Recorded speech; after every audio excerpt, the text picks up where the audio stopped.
Turn your Bibles to the book of Genesis, chapter 1. Ouvrez vos Bibles, s'il vous plaît, et tournez-les dans le livre de la Genèse, chapitre 1. Je voudrais parler pendant quelques minutes de l'homme et de la famille. Je veux mettre l'accent sur la compréhension du principe et de la puissance de la famille humaine. Ce que vous êtes sur le point d'entendre va changer votre manière de penser. Alors, regardons ensemble ce sujet très important. Le premier point que je veux souligner est celui-ci. Quelle est la norme du royaume pour construire une famille solide? Cela va vous surprendre. Comment bâtit-on une famille forte, un mariage solide, une maison stable en tant qu'homme? Écoutons ce que dit Salomon à ce sujet. Dans Proverbe 24, verset 3, il explique comment bâtir une famille et une maison solide. Par la sagesse, une maison s'élève. Par l'intelligence, elle s'affermit. Puis il ajoute, par la science, les chambres se remplissent de biens précieux et agréables. Salomon dit que la manière de bâtir une maison, une famille, un mariage, c'est par trois choses. D'abord, il précise que ce n'est pas par les baisers, les câlins, l'amour physique ou le sexe. Il dit que la fondation du foyer, c'est l'information, la connaissance. Je crois que la plus grande faiblesse de l'homme, c'est qu'il pense être intelligent, mais il est ignorant. Et il est trop fier pour admettre qu'il ne sait pas. Voilà notre problème. Notre orgueil est si grand que notre ignorance ne peut le combattre. Salomon dit que la première chose dont vous avez besoin pour construire une famille et un mariage solide, c'est la connaissance. Et la connaissance ne vient pas à vous toute seule. Vous devez aller la chercher. Alors, au lieu d'acheter un sac de poulet aujourd'hui, allez acheter un livre parce que vous avez besoin d'informations. Deuxièmement, il parle de la compréhension. Cela signifie la capacité de saisir, de voir comment l'information s'applique à votre réalité. Il ne suffit pas d'avoir l'information, il faut la comprendre. Troisièmement, il dit qu'il faut la sagesse. La sagesse, c'est l'application. La Bible dit, la sagesse est la chose principale. Elle est plus importante que la connaissance et que la compréhension. Pourquoi? Parce que vous pouvez avoir la connaissance sans avoir la sagesse. Vous pouvez savoir qu'il ne faut pas fumer et pourtant continuer à fumer. La sagesse se reconnaît par l'application de ce que vous savez. Un médecin qui fume prouve qu'il a la connaissance, mais pas la sagesse. Donc, peu importe ce que vous allez apprendre dans cette conférence, la vraie question est, allez-vous l'appliquer? Salomon dit que pour bâtir une maison et un mariage solide, il faut d'abord de l'information, mais une information basée sur la vérité. Et le secret de la réussite dans la vie, c'est l'application de la vérité. Qu'est-ce que la vérité? La vérité, c'est l'information originale. Quand vous achetez une voiture ou une télévision, elle est livrée avec un livret appelé manuel. Ce manuel contient les informations du fabricant sur le produit. Seul le fabricant connaît la vérité sur son produit. Alors dans la vie, ce que vous devez chercher, c'est le manuel du fabricant, car tout le reste n'est que des opinions. La vraie question est donc, qui est votre fabricant? Qui vous a créé? Voilà la question.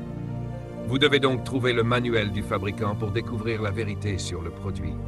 C'est pourquoi le royaume de Dieu est si important. Le royaume de Dieu n'est pas une religion, c'est un pays. Les religions ont des membres, mais les royaumes ont des citoyens. On ne peut pas être membre d'un pays. Jésus-Christ n'a jamais rejoint une religion. Il n'a jamais été pharisien, sadducéen, hérodien, ni membre du Sanhédrin. Il ne s'est jamais soumis à Caïphe. Il ne faisait pas partie de ce système religieux. En réalité, ses plus grands opposants étaient les religieux, tandis que ses meilleurs amis étaient des pécheurs. Pourquoi? Parce qu'il n'est pas venu apporter une religion. Il est venu apporter un royaume. Il est venu recoloniser la terre avec le royaume des cieux. Et les citoyens du royaume se soumettent à une loi plus élevée. Ils vivent selon les standards les plus élevés du ciel. C'est important pour les hommes de comprendre cela. Si vous dites appartenir au royaume de Dieu, alors votre gouvernement n'est pas sur terre. Votre constitution ne vient pas de la terre. Vos lois, votre moralité, vos standards ne viennent pas de la terre. Vous n'êtes pas censé être comme les hommes terrestres. Vous devez penser selon le royaume. Vous n'êtes pas sous la juridiction de la terre, mais sous le gouvernement du ciel qui définit votre culture. Les citoyens du royaume vivent selon des valeurs plus élevées, une moralité plus élevée. une culture plus élevée. La culture des hommes de cette terre n'est pas celle des hommes du ciel. D'ailleurs, vous n'êtes pas originaire de la terre, vous êtes venu sur la terre. Vous êtes issu d'un autre lieu, le ciel. On cherche des extraterrestres sur d'autres planètes, mais en réalité, nous sommes les extraterrestres. Un jour, on a demandé à Jésus, qui était né à Bethléem, grandi à Nazareth et qui avait travaillé à Capernaum, d'où il venait. Il connaissait sa famille terrestre. Mais Jésus répondit, « Je suis descendu du ciel. » Ils dirent, « Attends, nous connaissons ta mère, ton père, tes frères et sœurs. » Mais il leur dit, « Non, ça, c'est seulement l'endroit où j'ai atterri. Je ne viens pas de la terre. Donc ma culture n'est pas terrestre. En tant qu'homme, je ne peux pas me comporter comme un homme terrestre. Je dois vivre selon des standards, des valeurs et une culture plus élevée. Le ciel a créé la terre, et la terre est soumise au ciel.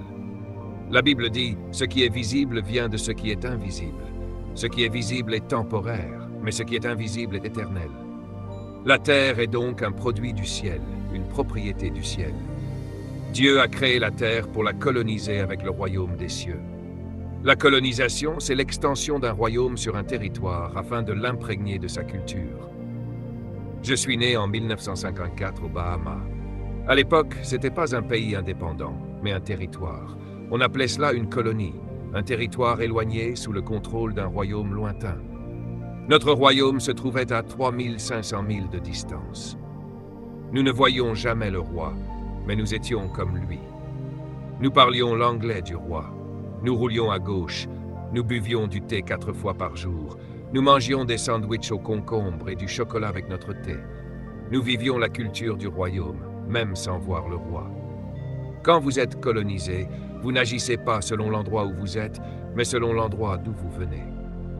C'est pourquoi Jésus a dit « Repentez-vous, car le royaume des cieux est arrivé ». Il réintroduisait l'impact de la culture du ciel sur la terre. Et il a dit « Quand vous priez, ne priez pas pour aller au ciel. » Ça, c'est ce que font les religions. Il a dit « Quand vous priez, priez ainsi.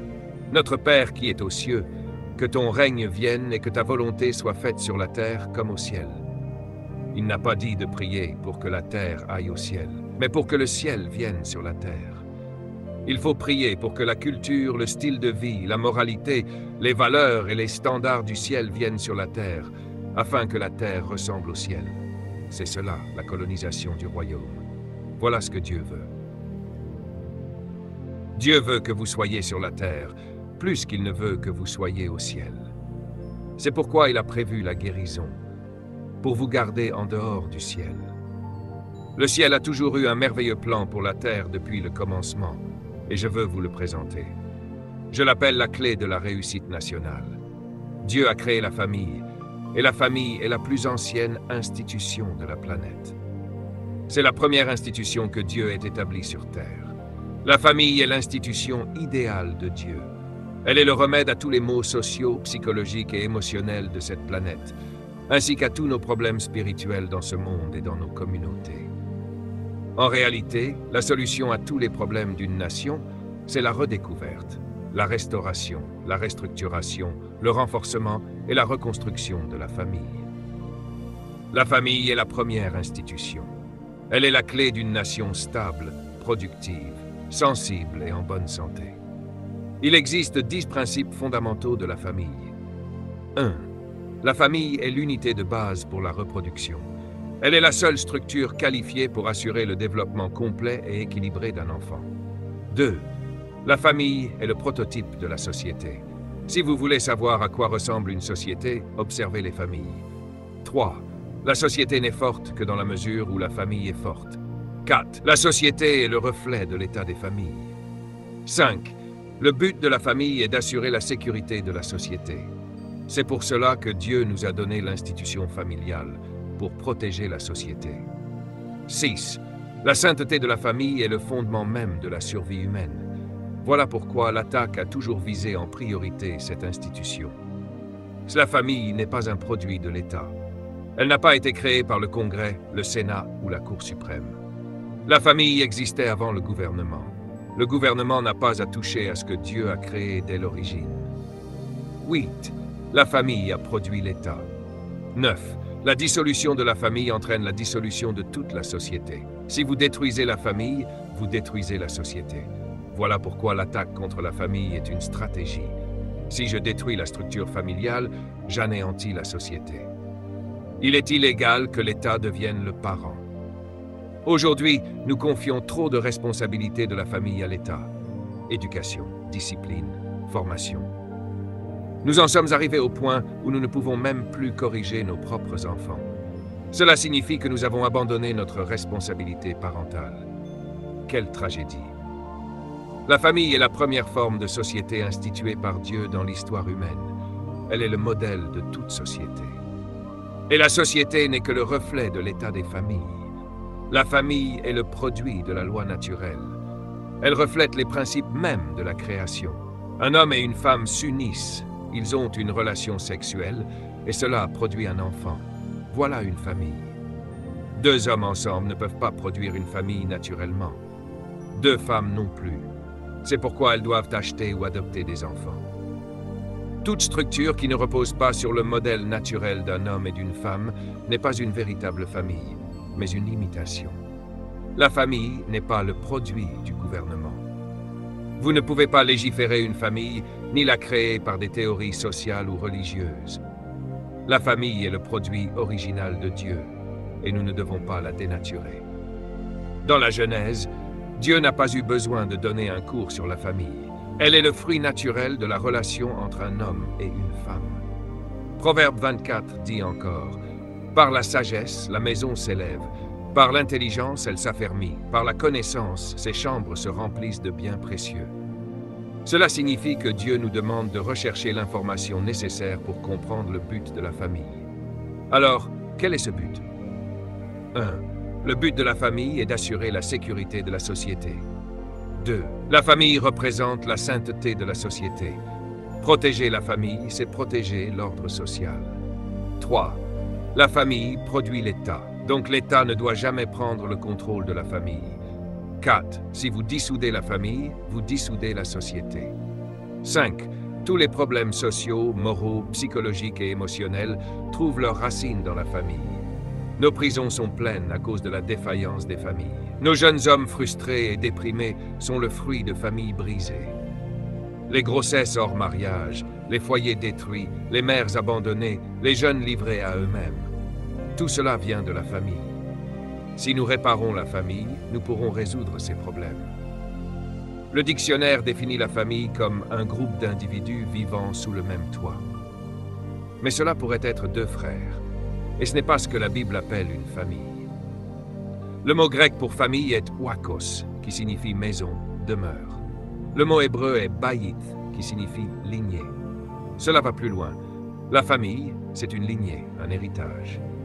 Pendant l'esclavage, les hommes noirs ont perdu leur famille parce que leur lignée a été brisée par les bateaux négriers. Jusqu'à aujourd'hui, beaucoup cherchent encore ce sentiment de famille. La famille est liée à l'histoire, à une racine. Quand vous perdez votre lignée, vous perdez votre identité familiale.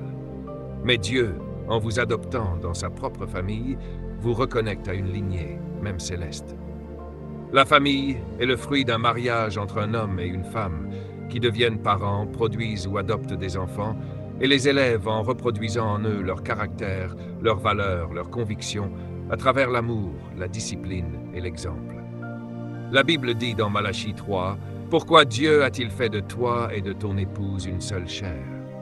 La réponse est « Parce qu'il voulait une descendance juste. » Deux hommes ne peuvent pas produire une semence juste pour Dieu. Permettez-moi de le citer encore une fois. Malachie chapitre 3. Pourquoi Dieu vous a-t-il fait un? Il dit, pourquoi t'ai-je marié? Il dit, je t'ai uni à ton conjoint parce que je voulais une descendance juste. Nos standards sont donc différents maintenant. Écoute, si tu veux vivre un certain style de vie, pas de problème. Mais ne dis jamais que tu appartiens au royaume de Dieu. Tu peux dire que tu es chrétien, pas de problème avec ça. Mais le christianisme est une religion. Elle tolère certains comportements. Mais le royaume de Dieu n'a aucune place pour ces choses. Tu n'es pas un citoyen du ciel. Absolument pas. Exode chapitre 12, verset 3 dit « Parlez à toute l'assemblée d'Israël et dites-leur que le 10e jour de ce mois, chaque homme prendra un agneau pour sa famille, un pour chaque maison. Ici, Dieu pense en termes d'hommes représentant une famille. 1 Timothée 5,8 dit « Si quelqu'un ne prend pas soin des siens, surtout des membres de sa propre famille, il a renié la foi et il est pire qu'un infidèle. » La famille est ton test de relation avec Dieu. Tu ne devrais pas réussir, puis perdre ta famille. Et cela inclut la réussite dans le ministère. Permets-moi de clarifier quelque chose. Si tu es pasteur aujourd'hui, ou si tu prétends être dans le ministère, écoute-moi attentivement. Jésus a dit ces mots à travers Paul. « Maris, aimez votre femme comme Christ a aimé son épouse. » Il n'a jamais dit d'aimer l'épouse de quelqu'un d'autre. Il a dit « aime ta femme ». Son épouse à lui, c'est l'Église. Toi, laisse son épouse tranquille. Aime ta femme. Arrête de commettre l'adultère avec son épouse. Rentre chez toi et aime la tienne. Beaucoup de pasteurs couchent avec son épouse comme étant l'adultère. Ferme cette église, rentre chez toi auprès de ta femme, parce que son épouse te détruira, je te le promets. Tu ne peux pas aimer son épouse. Elle est trop difficile. Seul Jésus peut aimer l'église. Toi, va aimer ta propre femme. Je veux que tu comprennes bien cela aujourd'hui. Peu importe ton titre, retourne aimer ta femme. Prends soin de tes enfants. Je dis toujours à mon église, si ma femme a besoin de moi et que tu es en train de mourir, il y aura un enterrement. Tu es aussi spirituel que la réussite de ton mariage et de ta famille. Maris, aimez votre femme, dit-il, comme Christ aime la sienne. Laisse son épouse tranquille. Prêche-lui, corrige-la, reprends-la, mais rentre chez toi dormir avec ta femme. Maintenant, écris ce mot, mari. J'ai étudié ce mot et j'ai réalisé que le pouvoir d'un homme dans la famille est la clé de la famille. Le mot husband en anglais vient de deux mots, house et bond, ce qui signifie celui qui lie la maison ensemble. Si tu es le mari, ton rôle est comme celui de la colle. Tu es responsable de souder la famille ensemble. Voilà pourquoi on t'appelle père. Le mot père, en hébreu Abba, signifie source et soutien. Pas seulement la source, mais aussi celui qui soutient avec sa source. C'est mon bébé, très bien. Mais paies-tu l'école de ce bébé? Nourris-tu cet enfant? Au fait, savais-tu que ta femme est aussi ton bébé? Dieu n'a pas pris la femme de la poussière. Il est allé à l'intérieur de l'homme et en a tiré une femelle. Le mâle est sorti du mâle, mais Dieu l'a façonné pour en faire une femelle. Une vraie femme est une femelle parce qu'elle a un utérus pour porter un fœtus.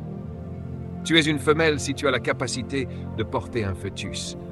Tu peux casser ton poignet, mettre des boucles d'oreilles, attacher tes cheveux, mais si tu n'as pas d'utérus, tu es un frère. Ton rôle est de soutenir ton bébé. La femme est sortie de l'homme, pas l'homme de la femme. Paul a été clair. Cela signifie que la femme dans ta vie est ton bébé. C'est pourquoi il est naturel qu'un homme appelle sa femme bébé. C'est dans tes gènes. Elle est ton bébé. Cela signifie que tu dois la nourrir, l'habiller, la protéger, la conseiller, subvenir à ses besoins. Peut-être peux-tu tout faire pour elle. Pourquoi? Parce qu'elle est ton bébé. Mais si tout ce que tu veux c'est du sexe, voilà ton problème. La maison doit être liée par le mari. La famille est comme une entreprise. Le père est le président, la femme la vice-présidente, les enfants sont les membres du conseil, les voisins les clients. Le père est président. Cela veut dire qu'il préside, pas qu'il possède. La femme est vice-présidente, ce qui veut dire que tu ne prends pas de décision sans demander son avis. Et les enfants sont les conseillers. Tu les informes de ce que tu fais et pourquoi tu le fais. Si tu veux maintenir la maison unie, ce doit être un effort collectif. La gestion du foyer est le plus grand test du leadership d'un homme. Voilà pourquoi l'apôtre Paul dit « Si tu veux entrer dans la maison de Dieu et siéger dans cette chair, tu dois d'abord bien gérer ta propre maison. » Certains hommes veulent construire la maison de Dieu, mais n'arrivent pas à construire leur propre maison.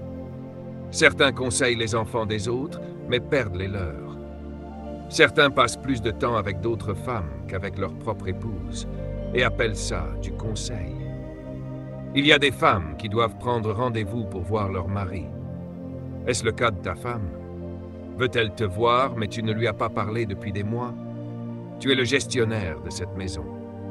Voilà pourquoi il est si important que tu comprennes, en tant qu'homme, que la famille est ta responsabilité la plus sacrée. Malachie 4,5 dit « Voici, je vous enverrai le prophète Élie avant le grand et redoutable jour du Seigneur. Et au verset 6, il ramènera le cœur des pères vers leurs enfants et le cœur des enfants vers leurs pères, de peur que je ne vienne frapper le pays de malédiction. Dieu dit, quand une nation semble sous malédiction, c'est parce que les pères ont abandonné leurs enfants, pas les mères. Dieu ne blâme jamais les mères. Il dit, le problème c'est que les pères ont abandonné leurs enfants et les enfants ne trouvent plus leur père. C'est pourquoi le pays est sous une malédiction. Éphésiens 6,4 dit, « Pères, n'irritez pas vos enfants. Au contraire, élevez-les en les corrigeant et en les instruisant selon le Seigneur. » Père, voici notre responsabilité. Remarquez, il dit d'abord, « N'irritez pas vos enfants. » Cela veut dire ne les provoquez pas, ne les frustrez pas. En grec, cela signifie dire une chose et en faire une autre. Ne dis pas à ton fils, ne fume pas, alors que toi tu fumes. Ne dis pas, ne commets pas de fornication, alors que toi tu couches avec 6 femmes. Ne dis pas, lis la Bible, alors qu'il ne t'a jamais vu la lire. Ne dis pas, va à l'église, emmène-le toi-même à l'église. Ne provoque pas tes enfants. Ne les frustre pas. Les prisons de nos nations sont remplies d'hommes en colère. Et je te garantis que 90% de leur colère est dirigée contre leur père. Pourquoi? Parce que leurs pères les ont frustrés. Puis il dit, instruis ton enfant. Que dit-il exactement? Forme-les et instruis-les. 2 choses. Tout le monde dit former. Écoutez-moi, frère. La Bible dit forme-les. Un train est un produit particulier. Savez-vous que le train n'est pas cette longue chose sur les rails? Le train, c'est la locomotive à l'avant avec le moteur. Tout le reste, ce sont des wagons. Je répète, le train, ce n'est pas ce que vous pensez. Le train, c'est la locomotive. Tout le reste qui est attaché, ce sont des wagons. Paul dit, vous, pères, formez vos enfants. Cela veut dire que vous ne leur dites pas simplement, allez-y devant. Non. Vous les attachez à vous, et partout où vous allez, ils vont. Là où vous allez, ils vont. Vous formez vos enfants. On n'envoie pas ses enfants à l'église. On dit, attachez-vous, on y va. Réunion de prière, tout le monde vient. En d'autres termes, vous les entraînez avec vous. Mais vous ne les emmenez pas dans le club où vous buvez, n'est-ce pas? Si tes enfants ne peuvent pas être dans la présence de tes amis, alors ce ne sont pas des amis. Si tes enfants ne peuvent pas boire ce que tu bois, tu ne devrais pas le boire non plus. Si tes enfants ne peuvent pas regarder ce que tu regardes à 2 heures du matin sur ta télé ou ton ordinateur, tu ne devrais pas le regarder. Viens, suis-moi, mon fils, ma fille. Regarde ce que je regarde, mange ce que je mange, bois ce que je bois. Suis-moi. Voilà ce que veut dire former tes enfants. Sinon, tu n'aurais jamais dû venir à cette session. Remarquez que la Bible dit « Père, formez vos enfants ». Nous laissons souvent les enfants à la mère pour qu'elle les forme. Mais Dieu dit « Non, non, dans mon royaume, c'est le Père qui entraîne ». Ensuite, il dit « Instruis-les ». Tu ne peux pas instruire ce que tu ne connais pas. Je viens de te dire qu'il y a des livres, des CD, des DVD de moi-même et d'autres orateurs. Tu passes à côté et tu vas acheter une boîte de poulet. Tu manges ce poulet, il reste dans ton système 6 heures, puis il ressort. Mais un livre reste dans ton cœur et ton esprit pour toujours. Voilà un meilleur investissement de ton argent. Tu ne peux pas enseigner ce que tu ne connais pas. La famille n'a pas besoin d'un patron, elle a besoin d'un instructeur. Elle n'a pas besoin d'un contrôleur, elle a besoin d'un formateur. Réfléchis, mon ami. Partout où tu vas la nuit, si tes enfants ne peuvent pas venir avec toi, tu es au mauvais endroit. Si le langage de tes amis ne peut pas être entendu par ton enfant, tu es en mauvaise compagnie. Si les livres que tu lis ne peuvent pas être trouvés par ton fils sans lui détruire l'esprit, alors ce sont de bons livres. Mais si tu lis des choses que tes enfants ne devraient pas lire, tu es en danger. Former signifie « ils sont attachés à toi ». Éphésiens l'explique ainsi. Colossiens 3,21 dit « Père, n'irritez pas vos enfants, de peur qu'ils ne se découragent. » Un fils peut dire « Je vais abandonner l'école. Mon père ment, il trompe ma mère, il dit que Dieu est ceci ou cela, mais je vois sa vie, je suis découragé, je ne suivrai plus Dieu. » Voilà comment tu décourages tes enfants. Nous devons prendre nos responsabilités. Psaume 68, 6 dit « Dieu place les solitaires dans une famille. » N'est-ce pas magnifique? Quand quelqu'un est seul, Il a besoin d'une famille. C'est la puissance de la famille. La famille résout la solitude. Certains parmi vous n'ont pas eu de bon père. Vous ne l'avez jamais connu. Ou peut-être que votre père était un désastre. Dieu dit, je vais te placer dans une autre famille appelée le corps de Christ. Trouve des pères spirituels comme moi. Suis-moi comme je suis Christ. Aujourd'hui, je t'adopte. Si tu n'as jamais vu un vrai homme, en voici un devant toi. J'aime ma femme, j'aime mes enfants, et je n'ai pas de dette. Suis-moi. Le verset suivant dit qu'il libère les prisonniers par des chants. Quand un homme sort de prison, il a besoin d'une famille avant même d'avoir un emploi. Dieu place les solitaires dans une famille, et quand ils sont prisonniers, il les met encore dans une famille. Mais les rebelles vivent dans une terre desséchée. Si tu te rebelles contre l'idée de famille, tu deviens une créature frustrée, brûlée par la chaleur.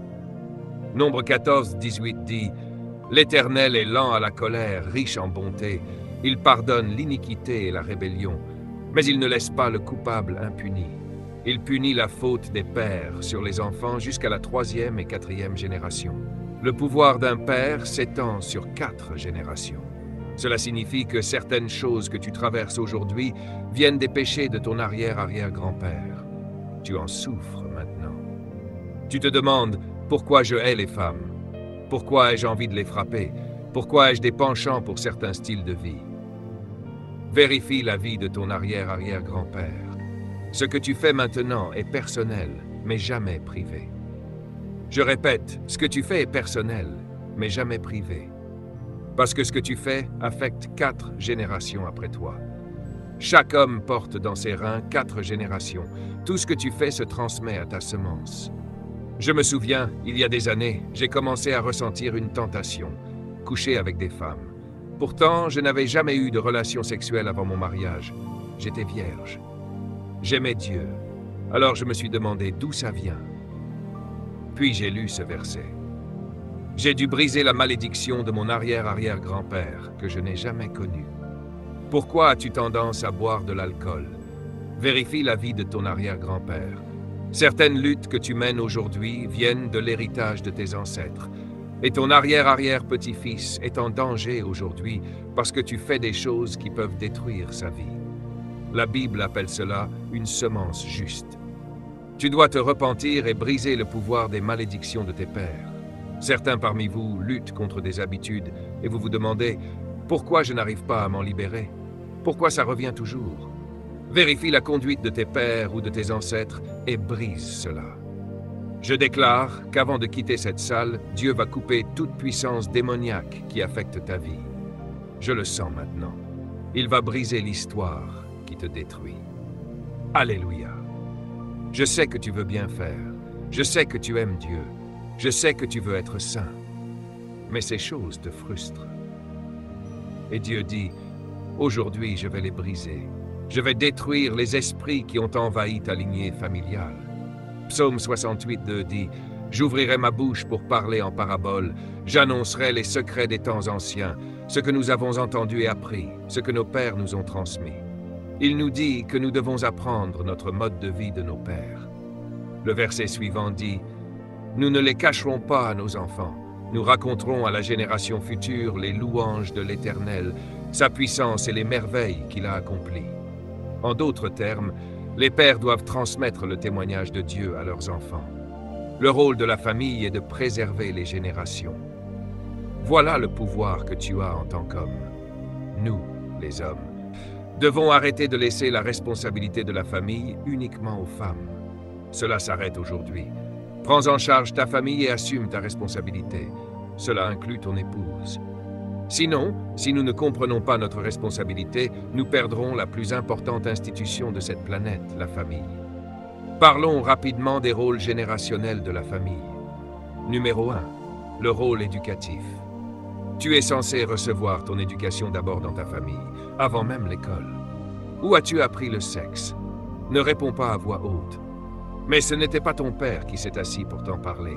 C'était un ami derrière l'école avec un magazine sale. Voilà ton éducation, ou un film pornographique. Voilà ce qui t'a formé. Et c'est pourquoi ta vision est tordue. Le problème, c'est que quand tu as été mal éduqué, tu ne peux pas être déséduqué. Alors tu entres dans ton mariage en demandant à ta femme de faire ce que tu as vu dans ce film obscène. Et elle te regarde en disant « Mais tu es fou. Qu'est-ce que tu veux que je fasse ?» Tu as été mal éduqué. La famille devrait être ton lieu d'éducation. Mais pour toi, il est déjà trop tard. Alors prends tes responsabilités et éduque tes propres enfants. Deuxième point, très important. Le psaume 68 dit « Il a établi des statuts pour Jacob et a fixé une loi en Israël qu'il a ordonné à nos pères d'enseigner à leurs enfants. » L'éducation commence d'abord dans la maison. J'ai moi-même enseigné à mon fils les affaires. Je lui ai appris à investir.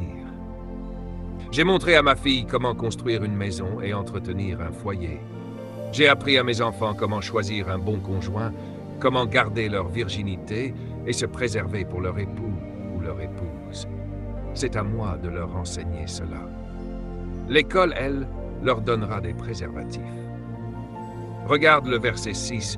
Afin que la génération suivante les connaisse, même les enfants à naître, et qu'à leur tour ils les enseignent à leurs propres enfants. Dieu dit que l'éducation doit se transmettre dans la famille, de génération en génération. En tant que père, transforme ta maison en université et deviens le président de cette école. Verset 7. Alors ils mettront leur confiance en Dieu, n'oublieront pas ses œuvres et garderont ses commandements. Et où apprennent-ils ces œuvres? À la maison.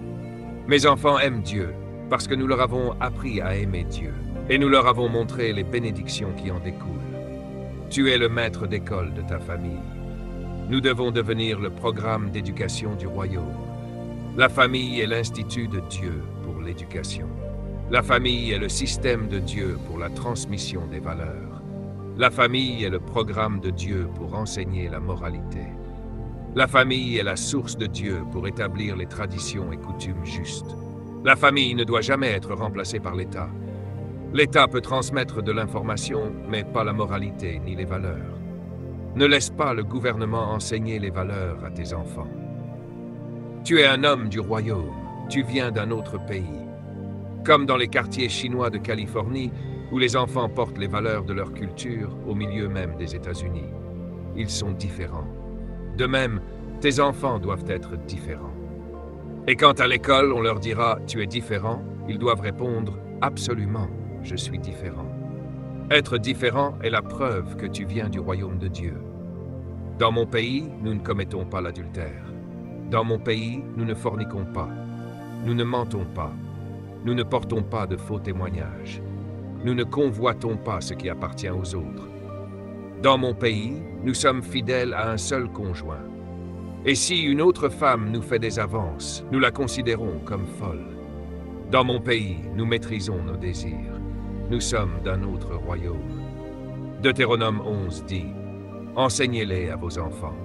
Parlez-en quand vous serez assis dans votre maison, quand vous marcherez en chemin, quand vous vous coucherez et quand vous vous lèverez. Écrivez-les sur les poteaux de votre maison et sur vos portes. Ainsi, vos jours et ceux de vos enfants seront multipliés dans le pays que le Seigneur a promis à vos pères. Dieu dit « Remplis ta maison de mes instructions. Prends la responsabilité de ta famille. Assure-toi que ton épouse n'en sache pas plus que toi. Si elle lit un livre, tu en lis 4. Si elle prie 1 heure, tu pries 5 heures. Tu dois toujours être en avance, car tu ne peux pas diriger depuis l'arrière. C'est pour cela que Dieu t'a amené ici, pour te transformer. » Revenons à la finalité de la famille, la socialisation. 2. La civilisation.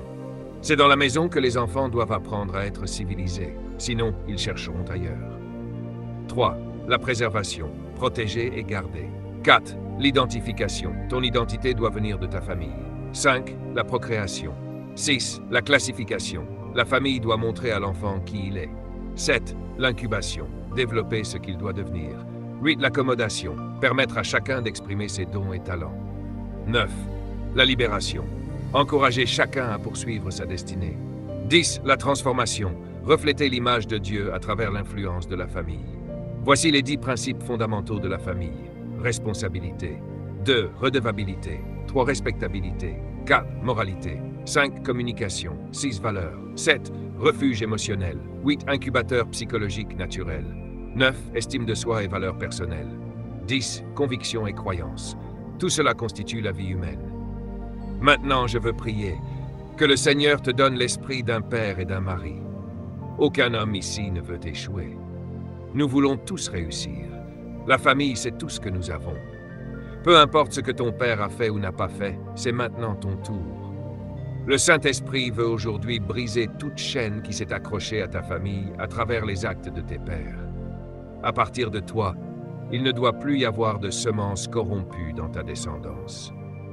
C'est aujourd'hui que s'arrête l'adultère, l'alcoolisme, la violence dans ton héritage familial. Lève ta main et répète après moi. Au nom de Jésus-Christ, je rends ma virilité à celui qui m'a créé. Je me repens. Je change ma manière de penser à propos de ce qu'est un homme et de ce que doit être un père. Je reviens au modèle du Créateur. Père, sois mon père, et fais de moi un homme qui aime la famille. Je renonce aux actes de mes ancêtres qui étaient contre ta volonté. Je rejette tout esprit qui est entré dans ma lignée à travers leurs actions. Aujourd'hui, je lui commande de sortir de ma famille. Je prends en main l'avenir de ma famille. À partir de ce jour, ma famille sera juste. Crois que Dieu vient de le faire, au nom de Jésus. Cela coûte cher, mais cela en vaut la peine. Quand je marche à travers la vallée de l'ombre de la mort, je ne crains véritable preuve de la présence du Saint-Esprit dans une vie est la puissance. Votre vie doit être contrôlée par ce qui est bénéfique. Ne pleurons jamais lorsque nous sommes confrontés à des défis. Nous nous tenons debout et regardons le diable droit dans les yeux et disons, quoi que tu fasses, je suis plus que vainqueur.